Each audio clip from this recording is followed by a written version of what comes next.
नमस्कार साथियों, मैं मनीष बंसीवाल आप सभी का स्वागत करता हूं ऑनलाइन स्टडी ORG के राजस्थान इतिहास की क्लासेज में। साथियों, आज की क्लास में हम डिस्कस करेंगे शाकंभरी और अजमेर के चौहान वंश के बारे में। तो देखिए साथियों, चौहानों की उत्पत्ति कहां से होती है इसके बारे में हमने पूरे डिटेल में साथियों पिछली क्लास में जानकारी ली है। और साथियों, अगर आपने वह क्लास नहीं देखी है तो आपको डिस्क्रिप्शन में उसका लिंक मिल जाएगा, आप उसे वहां से देख सकते हैं। साथियों, आइए शुरुआत करते हैं आज के इस टॉपिक की, यानी कि शाकंभरी और अजमेर के चौहान वंश के बारे में साथियों डिटेल में जानकारियों की। साथियों, हमारी क्लास की परंपरा रही है कि मैंने आपको पूरी डिटेल में पूरी जानकारियां यहाँ पर उपलब्ध करवाई हैं। और साथियों, मैं आपसे फिर से कहना चाहूँगा कि अगर आप राजस्थान पटवारी भर्ती, राजस्थान रीट भर्ती, राजस्थान पुलिस भर्ती, राजस्थान हाईकोर्ट भर्ती, इन चारों ही एग्जाम्स में से किसी भी एग्जाम की साथियों प्रिपरेशन कर रहे हैं तो साथियों हमारे साथ में जुड़ जाइए, क्योंकि आपके लिए जो क्लासें मैंने तैयार करी है साथियों, यह बहुत ही इंपॉर्टेंट है साथियों। और मैंने आपके लिए बहुत ही बेहतरीन तरीके से साथियों आपके लिए यहाँ पर क्लासें तैयार करी हैं। तो साथियों, प्लीज़ क्लास को लाइक किया कीजिए, अपने सभी साथियों में से शेयर किया कीजिए। आइए शुरुआत करते हैं आज के टॉपिक की। तो देखिए साथियों, आज का सामान्य परिचय बनता है हमारे चौहानों के बारे में। तो देखिए साथियों, चौहानों का सामान्य परिचय हम यहाँ पर जानकारी लेते हैं। साथियों, आपने नाम सुना होगा चाहमान। साथियों, चाहमान शब्द बहुत ज़्यादा पॉपुलर भी है और बहुत ज़्यादा प्रसिद्ध भी है। साथियों, ये क्या चीज़ है? तो साथियों, सबसे पहले हम रिलेट करेंगे इसे चौहान से। देखिए साथियों, चाहमान एक समय में एक तरीके से कहा जाता है कि भाई एक तरह से यह आदि पुरुष रहा होगा। आदि पुरुष किनका रहा होगा? तो साथियों, ये चौहानों का आदि पुरुष रहा होगा। तो साथियों, इसीलिए इसका नाम धीरे धीरे सुधरते सुधरते हमारा जो चौहान शब्द है यह निकल कर आया है। तो साथियों, चाहमान कौन है? तो चाहमान आदि पुरुष है चौहानों का। साथियों, एग्जाम्स में कई बार बना हुआ है कि भाई चाहमान शब्द से कौन सा शब्द निकल कर आता है? चालुक्य निकलता है, चौहान निकलता है। तो साथियों, बहुत सारे शब्द आपको मिल जाएंगे एग्जाम में, परंतु आपको आंसर देना होगा भाई चौहान शब्द चाहमान शब्द से निकल कर आया है। और चाहमान कौन था? तो साथियों, ये चौहानों का आदि पुरुष होता था। साथियों, आगे बात करते हैं। देखिए, चौहान आरंभ में प्रतिहारों के सामंत थे। साथियों, देखिए ये मैंने यहाँ पर लिखा है भाई सामंत थे। तो साथियों, सामंत का मतलब क्या होता है? सामंत का मतलब होता है जमींदार। यानी कि साथियों, जो चौहान है ये अपने ही जाति के, यानी कि राजपूतों की जो एक तरह से चार शाखाएं मैंने आपको बताई थी साथियों पिछली क्लास में, कि भाई चौहान हुआ, प्रतिहार हुआ, परमार हुआ, चालुक्य हुआ। साथियों, ये जो चार शाखाएं हैं, इन्हीं एक शाखा में से जो प्रतिहार शाखा है इसके साथियों ये सामंत हुआ करते थे। साथियों, जो जानकारियाँ बहुत ही फैक्चुअल हैं, बहुत ही इंपॉर्टेंट हैं, आप इसे नोट कीजिए और अपनी नोटबुक में साथियों हर चीज़ को स्थान दीजिए कि भाई किस तरीके से इसके बारे में मैंने आपके लिए नोट्स प्रिपरेशन करे हैं। साथियों, आइए आगे बढ़ते हैं। अब देखिए, इसकी उत्पत्ति के साथियों कुछ एक तरह से प्रमुख मत होते हैं, जो कि हमने पिछली क्लास में डिटेल में साथियों पूरी जानकारियाँ ली है। परंतु एक बार साथियों छोटी सी जानकारियाँ एक बार वापस से लेते हैं कि भाई साथियों, पृथ्वीराज रासो, इसके द्वारा साथियों कहा गया है कि भाई अग्निकुंड से चौहानों की उत्पत्ति होती है। साथियों, चौहानों के साथ में यहाँ पर तीन अन्य जातियों की और भी उत्पत्ति होती है। तो साथियों, कौन है? प्रतिहार है, परमार है, चौहान है और चालुक्य है। साथियों, चार जातियाँ एक साथ उत्पन्न होती है। और जो राक्षस होते हैं साथियों, जो मलेच्छ होते हैं, उनका वध करने के लिए इनका जन्म करा जाता है।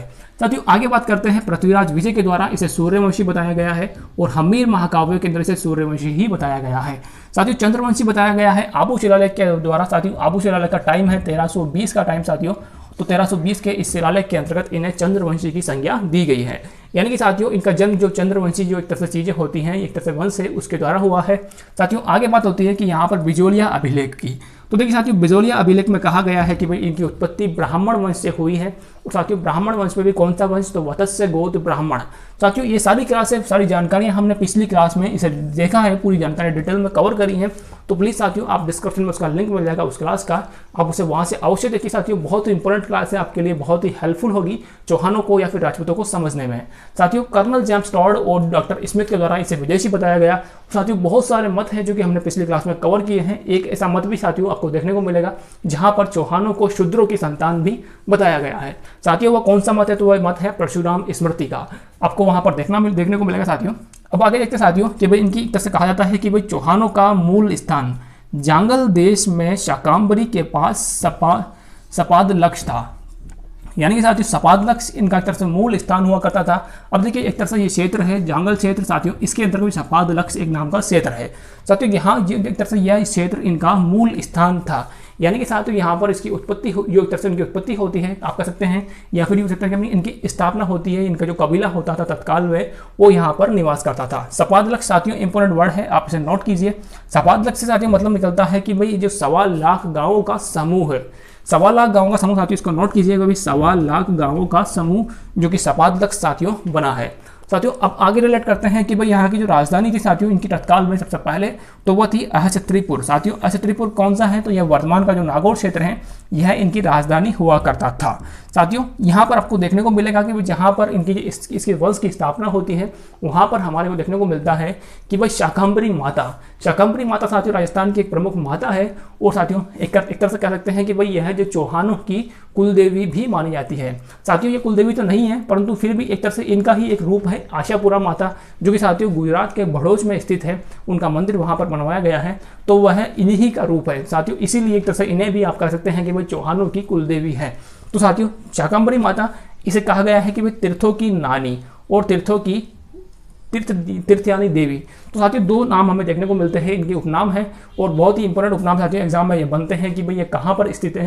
तो साथियों शाकंभरी जो चौहान वंश है उसके पास में यहाँ मंदिर भी देखने को मिलता है, या फिर यूँ कहते हैं साथियों कि भाई इस मंदिर के आसपास ही जो चौहान वंश की उत्पत्ति होती है और चौहान वंश आगे फलता फूलता है। साथियों चौहान वंश कौन सा वाला, तो आपको रिलेट करना होगा शाकंभरी का चौहान वंश। साथियों अब आगे बढ़ते हैं, देखिए इसे कहा गया है कि वह सांबर झील के किनारे या फिर चारों ओर यह बसे हुए थे। साथियों एक मत यह भी लगाया जाता है कि वह सांबर झील के चारों ओर बसने या फिर इसके किनारे पर चारों ओर से फैलने के कारण इन्हें चौहान कहा गया था।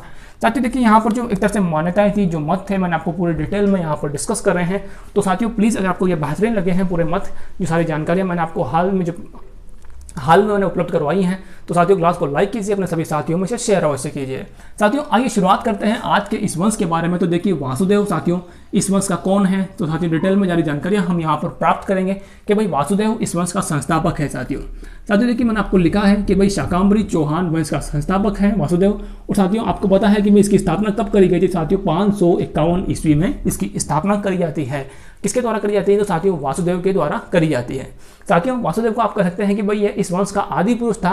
साथियों देखिए यहाँ पर मैंने लिखा चाहमान, तो साथियों चाहमान इस शब्द से रिलेट होता है और ये पूरे चौहानों का था साथियों, परंतु यहाँ पर हम कवर करेंगे वासुदेव। तो साथियों वासुदेव कौन है, तो वासुदेव इस वंश का एक तरह से आदि पुरुष था, या फिर यूँ कहते हैं कि भाई प्रथम पुरुष था जिसने इस वंश की स्थापना करी थी, या फिर इस वंश का संस्थापक था। साथियों आगे बात होती है 551 ईस्वी। साथियों आपको रिलेट करना होगा कि भाई हम जब कोई भी शुभ कार्य करते हैं तो कितने रुपए का प्रसाद चढ़ाते हैं, तो साथियों हम प्रसाद चढ़ाते हैं जैसे कि 51 रुपये का। तो साथियों एक तरह से यहाँ तो पूरे वंश की स्थापना हुई है, पूरे साम्राज्य की स्थापना हुई है, तो इसीलिए आप कह सकते हैं कि भाई यहाँ पर 551 का प्रसाद चढ़ाया गया होगा। तो साथियों 551 से आप इसे इस तरह से रिलेट कीजिएगा और 551 ईस्वी को आप नोटबुक में याद करते हुए साथियों नोट कीजिए। आइए साथियों आगे बढ़ते हैं, देखिए इसने कौन सी उपाधि ग्रहण करी थी साथियों, और कौन सी उपाधि की शुरुआत करी थी। साथियों आपको पता होता है कि बहुत से राजा महाराजा हैं जो कि तरह से अपने अपने नाम के आगे उपाधियां लगाया करते हैं। साथियों महाराज हुआ, सवाई हुआ, बहुत सारी साथियों उपाधियां हमारे को देखने को मिलती हैं इतिहास में। साथियों यहाँ पर उपाधि की शुरुआत हुई थी महाराज की, यानी कि जो एक तरह से वासुदेव था साथियों, इसने महाराज की उपाधि ग्रहण करी और साथ ही इस उपाधि की शुरुआत भी करी थी। तो साथियों मैंने लिखा है कि भाई महाराज की उपाधि ग्रहण करी और इसी उपाधि की आरंभ भी किया, यानी कि इसकी शुरुआत करी, इसका आरंभ किया। साथियों आगे रिलेट होती है, आगे इनके बारे में जो महत्वपूर्ण जानकारियां मिलती है साथियों वो कौन सी मिलती है, तो देखिए बिजोलिया लेख के अनुसार कहा गया है कि भाई इन्होंने सांबर झील का निर्माण करवाया था। साथियों देखिए यहाँ पर बिजोलिया अभिलेख कहाँ पर स्थित है, तो भीलवाड़ा में देखने को मिलता है हमारे को। और साथियों इसके द्वारा इस अभिलेख में लिखा गया है कि भाई जो वासुदेव था इसके द्वारा ही जो एक तरह से सांबर झील है साथियों, खारे पानी की बहुत बड़ी झील है और पूरे प्राकृतिक झील साथियों में मानी जाती है, परंतु यहाँ पर लिखा है कि भाई एक तरह से वासुदेव ने इस झील का निर्माण करवाया था। तो साथियों आपको कंफ्यूज नहीं होना है। तो साथियों किस तरीके से किस मत के द्वारा कहा जा रहा है ये बात, तो हमारे को ये बात कही गई है बिजोलिया लेख के द्वारा। साथियों बिजोलिया लेख या फिर बिजोलिया अभिलेख दोनों एक ही चीज़ हैं। तो इसके अनुसार हमें देखने को मिलता है कि भाई सांबर झील का निर्माण करवाया था वासुदेव के द्वारा। साथियों और भी डिटेल्स की बातें बनती है, तो देखिए यहाँ पर आपको देखने को मिलेगा कि भाई यह मत है जो कि से गलत बताया जाता है। साथियों यह भौगोलिक और वैज्ञानिक दृष्टि से यह मत एक तरीके से गलत साबित होता है और यह झील हमारे को प्राकृतिक तौर पर देखने को मिलती है। साथियों मैंने यहाँ पर लिखी है कि भाई भौगोलिक और वैज्ञानिक दृष्टिकोण से यह झील प्राकृतिक रूप से निर्मित है। साथियों बहुत ही बेहतरीन चीज़ें मैंने आपको यहाँ पर कंटेंट के तौर पर दी है, आप इसे नोट कीजिए, अपनी नोटबुक में से नोट किया कीजिए। और जो चीज़ें मैं साथियों बोलता भी हूँ आप उनमें भी कोई चीज़ें जो होती साथियों इंपॉर्टेंट होती हैं, क्योंकि सारी चीज़ें यहाँ पर लिख पाना बहुत ही पॉसिबल नहीं होता साथियों। तो मेरी बातों को भी सुना कीजिए, जो मैं चीज़ें आपको बताता हूँ साथियों वो भी बहुत बेहतरीन होती है, आप उसे भी नोटबुक में स्थान दिया कीजिए। साथियों आगे बढ़ते हैं, देखिए इस वंश के बारे में हमने पहले जो एक तरह से वंश था, जो पहला शासक था साथियों, उसके बारे में पूरी डिटेल में हमने जानकारियां ली है कि भाई वासुदेव कौन था साथियों। अब उसके पश्चात में आता है उसका उत्तराधिकारी। साथियों देखिए बहुत ज़्यादा कोई स्पेशल काम इन्होंने नहीं किया है, उसकी स्थापना करी थी, तो इसीलिए साथियों ये इंपॉर्टेंट बनते हैं। अब बात होती है साथियों बिजोलिया लेख के अनुसार इसको एक तरह से झूठी मान्यता दी गई है साथियों, क्योंकि हमने जाना है कि साथियों आज का विज्ञान का दौर चल रहा है और यहाँ पर हमें देखने को मिलता है वैज्ञानिकों के द्वारा, शोधकर्ताओं के द्वारा पता किया गया साथियों कि भाई यह झील तत्काल में किसी प्राकृतिक आपदा के दौरान या फिर प्राकृतिक तौर से निर्मित हुई थी साथियों। परंतु इस लेख में कहा गया है कि भाई इस झील का निर्माण वासुदेव के द्वारा करवाया गया था। तो साथियों एग्जाम की दृष्टि से इसी तरह के आजकल जो मत हैं वो बनते हैं, तो आप इसे नोट किया कीजिए साथियों। आगे बढ़ते हैं इसके उत्तराधिकारी के बारे में, यानी कि इनका उत्तराधिकारी कौन होता है, तो इनका उत्तराधिकारी साथियों गुबुक प्रथम। साथियों गुबुक प्रथम भी एक तरह से इनका उत्तराधिकारी हैं और साथियों नॉर्मल सा शासक हैं। इसके द्वारा कौन कौन सी चीज़ें बनवाई गई थी, तो साथियों वो सारी जानकारियां हम यहाँ पर कवर करेंगे। तो देखिए यहाँ पर कहा गया है कि भाई ये वासुदेव का उत्तराधिकारी था साथियों, यानी कि इसके पश्चात में, यानी कि वासुदेव के पश्चात में इसे एक तरह से जो सत्ता प्राप्त होती है साथियों। आगे बात होती है, देखिए इसने क्या काम किया था, महत्वपूर्ण कार्य कौन से करवाए, तो साथियों इन्होंने कहा था कि भाई सीकर में हर्षनाथ मंदिर का निर्माण करवाया साथियों। सीकर जो कि हमारा वर्तमान क्षेत्र है, यहाँ पर जो एक तरह से गुबुक के द्वारा, गुबुक जो साथियों सेकंड शासक हैं और जो एक तरह से वासुदेव का उत्तराधिकारी हैं, तो उसके द्वारा साथियों यहाँ पर एक मंदिर का निर्माण करवाया जाता है साथियों, और मंदिर का नाम है हर्षनाथ मंदिर साथियों। आगे बात करेंगे हर्षनाथ कौन है, तो साथियों देखिए यहाँ पर लिखा है कि भाई चौहानों के कुल देवता साथियों, हर्षनाथ चौहानों के कुल देवता हैं और जो भगवान शंकर को साथियों समर्पित यह मंदिर है। तो साथियों दोनों चीज़ें मैं आपको बताई हैं कि भाई ये मंदिर एक तरीके से भगवान शंकर को समर्पित है, और साथ ही यहाँ पर कहा है कि भाई यह चौहानों के कुल देवता हैं। साथियों देखिए यहाँ पर कुल देवता हैं, और आगे पढ़ेंगे हम आशापुरा माता के बारे में, तो साथियों वह कुल देवी है। साथियों दोनों चीज़ें अलग अलग हैं, आपको कंफ्यूज नहीं होना है। कुल देवता की बात होती है तो कुल देवता की स्थापना करी थी, कुल देवता का मंदिर बनवाया था गुबुक के द्वारा, और साथियों माता का मंदिर बनवाया था विग्रहराज द्वितीय के द्वारा। तो साथियों वो जानकारी हम आगे कवर करेंगे, परंतु देखिए ये मंदिर कहाँ है, ये सीकर में है, और वो मंदिर साथियों वहाँ देखने को मिलेगा गुजरात के अंतर्गत। साथियों आगे बात होती है यह प्रथम शासक के तौर पर उभरा था, यानी कि साथियों आप कह सकते हैं कि भाई यह एक तरीके से इस वंश का सबसे पहला शासक है जो कि एक तरीके से प्रथम शासक और स्वतंत्र शासक के तौर पर उभरा था। यानी कि साथियों इसने अपने स्वतंत्र रूप पर पहचान बनाई थी, और एक तरीके से जो एक तरह से बहुत ही स्पष्ट पैमाने पर, बहुत ही बड़े पैमाने पर साथियों स्थापना करी थी। साथियों वो चीज़ कौन सी है, तो ये कुल देवता का जो मंदिर बनवाया था, इसके द्वारा इसे बहुत ज़्यादा प्रसिद्धि प्राप्त हुई थी। क्योंकि साथियों देखिए हमने जाना था वासुदेव के बारे में, वासुदेव के द्वारा कहा गया कि भाई इसने एक तरह से ये उपाधियाँ शुरू शुरुआत करी थी साथियों, यानी कि उपाधियों की शुरुआत करी थी। परंतु एक चीज़ साथियों इनके जो खाते में जुड़ती है वो झूठी भी प्रमाणिक एक तरह से प्रतीत होती है साथियों। तो वह कौन सी है, वो बिजोलिया का लेख के अनुसार जो सांबर झील का निर्माण करवाया गया था साथियों, वो बहुत तरीके से एक तरह से झूठी बात हमारे को देखने को मिलती है। तो साथियों इसी चीज़ को देखते हुए गुबुक को एक तरह से इस वंश का प्रथम प्रतापी शासक भी कहा जा सकता है और प्रथम स्वतंत्र शासक भी कह सकते हैं। साथियों प्रतापी तो होने का मतलब नहीं है, क्योंकि प्रतापी के द्वारा इनको कोई विशेष युद्ध का काम तो किया नहीं था साथियों। युद्ध में ही आपको पता चलता है कि वे प्रतापी है या नहीं। साथियों प्रतापी शासक कौन है, तो ये प्रतापी शासक है विग्रहराज द्वितीय। साथियों अब बात करेंगे विग्रहराज द्वितीय के बारे में। तो देखिए साथियों गुबुक के और विग्रहराज द्वितीय के बीच में बहुत से छोटे मोटे शासक आते हैं, परंतु साथियों उनका कोई स्पेशल एक तरह से जो जानकारियां नहीं मिल पाती हैं, और उन्होंने कोई बेहतरीन कार्य भी नहीं किया था। तो साथियों इसीलिए उनकी जानकारियां नहीं बन पाती हैं। तो हम बात करेंगे विग्रहराज द्वितीय के बारे में। तो साथियों देखिए विग्रहराज द्वितीय, इनके नाम से साथियों सेकंड जुड़ा हुआ है, यानी कि साथियों इतिहास में या फिर इनसे पहले जो विग्रहराज नाम का एक जो शासक हुआ होगा, तो साथियों उसी के नाम पर इनका नाम रखा गया, और परंतु पश्चात में इनके नाम के आगे सेकंड जोड़ना पड़ा। तो साथियों आइए बात करते हैं इनके बारे में जानकारियों की। तो देखिए सिंह राजपुत्र, यानी कि इनके पिता का नाम होता था क्या था, तो साथियों सिंहराज के ये पुत्र हैं, और 956 ईस्वी में सपादलक्ष का शासक बनता है। साथियों देखिए हाल में यानी कि तत्काल में जब पढ़ रहे हैं हम विग्रहराज द्वितीय के टाइम तक, साथियों ये कहाँ पर स्थापित है, हाल में सपादलक्ष में ही है, यानी कि साथियों ये शाकंभरी क्षेत्र में ही है।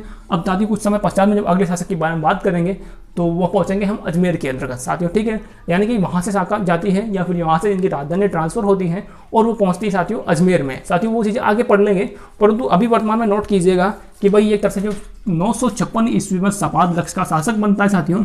अब देखिए इसके उपनाम हमारे को देखने को मिलता है साथियों कि भाई मतंगा शासक, इसका जो एक प्रमुख उपनाम देखने को मिलता है साथियों। अब देखिए मतंगा शासक क्यों कहा गया है, तो साथियों इसने कई सारे युद्ध लड़े थे और उन युद्धों में साथियों विजय भी प्राप्त करी थी। तो साथियों इसी चीज़ को देखते हुए इन्हें मतंगा शासक की उपाधि दी गई थी।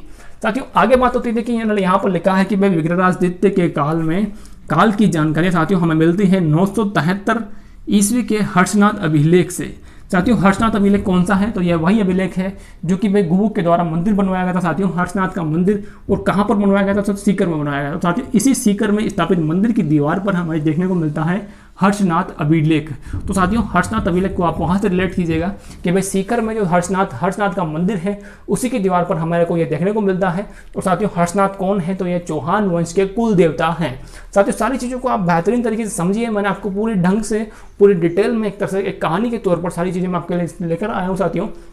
तो आप इसे नोट कीजिए कि भाई किस तरीके से सारी जानकारियाँ हमारे लिए इंपॉर्टेंट बनती हैं। साथियों इसे नोट करते हुए आगे बढ़िए।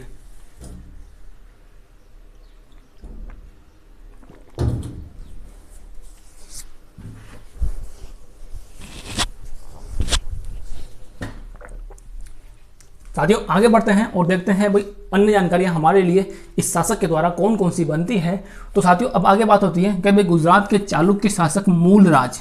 देखिए साथियों एक इंपॉर्टेंट चीज यहाँ पर निकल कर आएगी कि भाई चालुक्य शासक मूलराज को पराजित कर टैक्स यानी कि साथियों कर देने के लिए बाध्य किया था इसके द्वारा। तो साथियों इन्होंने पहला युद्ध लड़ा और जो गुजरात का शासक है साथियों मूलराज, इसको पराजित कर दिया। साथियों पराजित करते हुए उसे एक तरह से जो टैक्स देने के लिए यानी कि अपने अधीन करते हुए उसे टैक्स या फिर कर देने के लिए बाध्य किया। तो साथियों एक तरह से इसकी जो महत्वपूर्ण उपलब्धि है और साथियों जानकारियां और भी आगे बढ़ती है। तो देखिए इनका जो गुजरात अभियान था साथियों उसी दौरान इन्होंने गुजरात में आशापुरा माता का मंदिर स्थापित करा। साथियों ये आशापुरा माता कौन है? तो ये एक तरह से जो है यहाँ की इनकी जो कुल देवी कही जाती है। साथियों देवता के बारे में पढ़ा था, देवता है हर्षनाथ, परंतु कुल देवी की बात होती है तो आशापुरा माता जो कि इनकी कुल देवी है।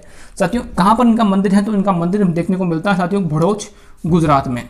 साथियों इसके अलावा भी हमें देखने को मिलेगा कि राजस्थान के अंतर्गत या फिर हिंदुस्तान में जो चौहान वंश है साथियों इसकी कुलदेवी के जो 8 या फिर 9 मंदिर हमारे को देखने को मिलेंगे, वो आगे हम कवर करेंगे। साथियों अलग अलग जो एक तरह से शाखाएं स्थापित हुई थी उन्होंने भी अपने अपने मंदिर बनवाए थे कि भाई हमारी कुलदेवी यह है, हमारी कुलदेवी यह है। तो साथियों वो जानकारियां हम आगे कवर करेंगे, परंतु बात कर रहे हैं चौहानों की। जो शाकंभरी के चौहान है साथियों इनकी कुलदेवी कौन सी है? तो इनकी कुलदेवी है आशापुरा माता। साथियों यह एक तरीके से हमारी जो शाकंभरी माता है इनका रूप है। तो आपको दोनों चीज़ों को रिलेट करना होगा साथियों। मैंने आपके लिए बहुत ही बेहतरीन तरीके से हर चीज़ को रिलेट करते हुए साथियों मैं आपके लिए लेकर आया हूं। तो देखिए साथियों इनका मंदिर हमारे लिए है भड़ोच गुजरात में स्थापित है।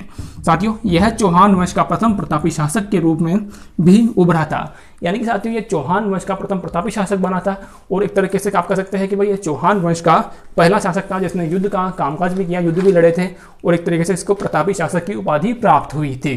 तो साथियों हमने आज की क्लास में जाना कि भाई किस तरीके से कौन कौन से शासक हुए थे चौहान वंश के बारे में। और साथियों चौहान वंश के अलावा भी हमने जो बेसिक जानकारियां साथियों इनके बारे में हैं, तो साथियों हमने सारी जानकारियां यहाँ पर कवर करी हैं। अब साथियों बात करेंगे अगले शासक के बारे में, तो देखिए वो हमारे हैं अजय राज।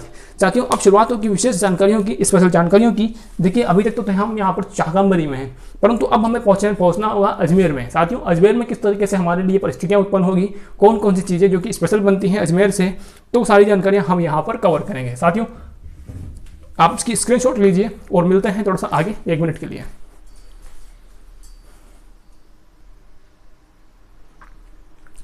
तो साथियों आइए आगे बढ़ते हैं और जो अगले शासक हैं हमारे अजमेर के, तो उनके बारे में जानकारियां लेते हैं। साथियों देखिए शाखा अब वहां से आगे खिसक चुकी है। यानी कि साथियों सबसे पहले हमने पढ़ा था भाई शाकंभरी में इसकी स्थापना होती है, इस वंश तरीके से तैयार होता है। यहाँ की इसकी राजधानी भी वही था, यानी कि जो छतरीपुर साथियों क्षेत्र था, नागौर क्षेत्र वर्तमान का, वह इसकी राजधानी था साथियों। परंतु जो अगले शासक होंगे अजय राज, तो देखिए साथियों ये एक तरह से इनकी जो राजधानी है उसको ट्रांसफर करते हैं और कहाँ पर लेकर आते हैं, तो साथियों वो लेकर आते हैं हमारे अजमेर में, यानी कि राजस्थान के हृदय में साथियों जो राजधानी साथियों उसको ट्रांसफर करते हैं। अब देखिए साथियों डिटेल्स किस तरीके से बनती है, इनका टाइम पीरियड सबसे पहले जानना होगा हमारे को। तो इनका टाइम पीरियड साथियों वो हमारे लिए है 1105 से लेकर 1133 ईस्वी का। साथियों आप इसे नोट कीजिए, बहुत ही बेहतरीन जानकारियां मैंने आपके लिए यहाँ पर तैयार करी है। तो भाई 1105 से लेकर 1133 ईस्वी का साथियों इनका जो टाइम पीरियड हमारे को देखने को मिलता है। साथियों अब आगे बात होती है, देखिए ये पृथ्वीराज प्रथम का पुत्र तथा दूसरा प्रतापी शासक है। साथियों हमने जाना था कि भाई पहले प्रतापी शासक थे विग्रहराज द्वितीय, और साथियों अब बात होती है भाई दूसरा प्रतापी शासक कौन है, तो दूसरा प्रतापी शासक हैं जो अपना अजय राज साथियों हैं, वह इस वंश के दूसरे प्रतापी शासक के तौर पर जाने गए थे। साथियों इनके पिता का नाम क्या है, तो इसके पिता का नाम है पृथ्वीराज प्रथम। साथियों पृथ्वीराज द्वितीय भी आएंगे और पृथ्वीराज तृतीय आएंगे, जो कि इस वंश के साथियों अंतिम शासक होते हैं। और साथियों उसके पश्चात में पूरे भारत में मुस्लिम साम्राज्य की स्थापना होती है। साथियों वो चीज़ें आगे मिलेगी हमारे को जानने को, तो साथियों परंतु अभी वर्तमान में रिलेट यहाँ पर कीजिए। देखिए अब बात होती है यहाँ के एक तरह से इनकी जो विजय थी साथियों, उन्होंने कौन कौन से चीज़ें स्थापित करी, कौन कौन से नगर बसाए साथियों, कौन कौन सा दुर्ग उन्होंने बनवाया था, तो वो जानकारी हम यहाँ पर लेंगे साथियों। पृथ्वीराज विजय साथियों इंपॉर्टेंट एक तरह से रचना है। इसके अनुसार साथियों 1113 ईस्वी में इन्होंने अजयमेरु या फिर अजयमेर नगर की स्थापना करी थी या फिर इस नगर को बसाया था। साथियों आपको यहाँ पर रिलेट करना है, चीज़ें जानकारियाँ बहुत ही इंपॉर्टेंट है। और साथियों नगर की स्थापना के साथ में क्या किया, तो वह इसे अपनी राजधानी बनाया। तो देखिए राजधानी बनाई साथियों, अजयमेरु नगर को ही अपनी एक तरह से स्थापना करी थी और इसे अपनी राजधानी के तौर पर पहचान दिलाई थी साथियों। यानी कि सांबर जो एक तरह से अरुणाराज्य से जो अक्षत्रिपुर क्षेत्र है वहाँ से राजधानी ट्रांसफर हो चुकी है और वो कहाँ पर पहुँचती हैं, वो अजमेर में पहुँचती हैं साथियों। अजयराज अपनी राजधानी को परिवर्तित करते हैं और यहाँ पर आते हैं साथियों। राजधानी की बनाने के साथ में इन्होंने क्या किया था, तो तारागढ़ क्षेत्र, तारागढ़ जो पहाड़ी साथियों है यहाँ पर अजमेर में, तो उसके ऊपर अजयमेरु दुर्ग का निर्माण करवाया था साथियों। दुर्ग का निर्माण होता सुरक्षा की दृष्टि से, यानी कि राज्य की सुरक्षा की दृष्टि से या फिर अपनी सुरक्षा की दृष्टि से इन्होंने अजयमेरु दुर्ग का निर्माण करवाया था साथियों। कौन सी पहाड़ी पर था, तो यह तारागढ़ पहाड़ी पर है वर्तमान में भी साथियों। यह पहले तारागढ़ पहाड़ी नहीं थी, पहले यह नागपाड़ पहाड़ी थी साथियों। इस पहाड़ी के दो पार्ट हो चुके हैं, नागपाड़ पहाड़ी अभी अलग है और तारागढ़ पहाड़ी अलग है साथियों। जिस पहाड़ी पर यह दुर्ग था उसे तारागढ़ पहाड़ी का नाम दिया गया साथियों। क्यों दिया गया, तो इसके बारे में हमें एक घटना और पढ़नी पड़ेगी, तो वो आगे पढ़ेंगे हम। और साथियों वर्तमान में आप इसे नोट कीजिए, तारागढ़ पहाड़ी पर अजयमेरु दुर्ग का निर्माण करवाया गया था साथियों। यह दुर्ग राज्य का एक तरह से एक जो ऑफिशियल दुर्ग था और सारे कामकाज यहाँ से होते थे। और साथियों इस दुर्ग को गढ़बीटली दुर्ग और जो एक तरह से बहुत से जो अलग अलग दुर्गों के नाम देखने को मिलते हैं साथियों। तारागढ़ नाम इसका है, गढ़बीटली है, और जो पूर्व का जिब्राल्टर साथियों इसी दुर्ग का नाम हमारे को देखने को मिलता है साथियों। अगर आपने दुर्गों की क्लास नहीं देखी तो दुर्गों की क्लास को मैंने आपको लिंक दे दूंगा, आपको इस दुर्ग के बारे में डिटेल्स की सारी जानकारी साथियों जो भी बनती है वो मैं आपको डिस्क्रिप्शन में एक तरह से उस चीज़ का लिंक दे दूंगा उस क्लास का, तो आप उसे जरूर देखिएगा साथियों। आगे बात होती है कि भाई इनके द्वारा बहुत से सिक्के चलवाए गए थे, बहुत से जो दुर्ग बनवाए गए थे साथियों। दुर्गों के बारे में हमने कवर किया है, नगर के बारे में किया है, राजधानी के बारे में हमने कवर किया है साथियों। अब बात करते हैं सिक्कों के बारे में। तो देखिए साथियों इन्होंने सिक्के चलवाए, चांदी के सिक्के चलवाए थे साथियों। सबसे पहली चीज़ बनती है कि भाई इनकी रानी थी, उसका नाम था सोमलेखा साथियों। सोमलेखा का वर्णन बाद में होगा।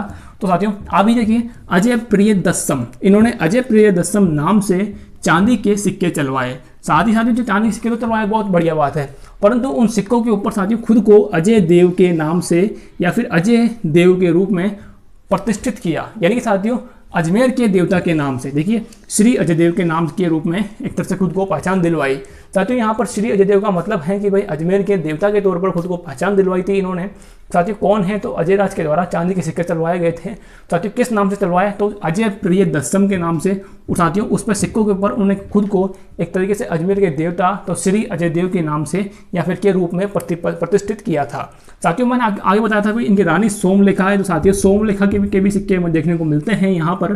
तो साथियों जो रानी इनकी थी सोमलेखा, तो उनके भी सिक्के इतिहासकारों को प्राप्त हुए हैं साथियों। आगे रिलेट करते हैं, आगे जानकारी लेते हैं। तो देखिए इनके बारे में कहा जाता है कि भाई ये दूसरे प्रतापी शासक थे। तो साथियों कारण क्या है, तो इन्होंने गजनी की सेना को पराजित किया था साथियों। महमूद गजनी की सेना उस समय हो सकती है यहाँ पर आई होगी, तो उसको यहाँ पर पराजित किया गया साथियों। आपको देखने को मिलेगा कि भाई पृथ्वीराज चौहान के टाइम में, यानी कि पृथ्वीराज तृतीय के टाइम में जो सेना आती है और 1192 में साथियों उसका अंतिम युद्ध होता है इस वंश के साथ में। तो वो जानकारी साथियों हम आगे कवर करेंगे, परंतु आप नोट कीजिए कि भाई गजनी की सेना को इन्होंने पराजित किया था साथियों। आगे बात होती है, देखिए चौहानों के लिए अजमेर एक तरीके से संगठित क्षेत्र और सुरक्षित क्षेत्र के तौर पर जाना गया साथियों। यही अजयराज की एक तरीके से महत्वपूर्ण उपलब्धि भी रही है साथियों। ये आप कह सकते हैं कि भाई अजमेर जो एक तरह से राजस्थान के मध्य में था और पूरा चारों ओर से साथियों सुरक्षित था।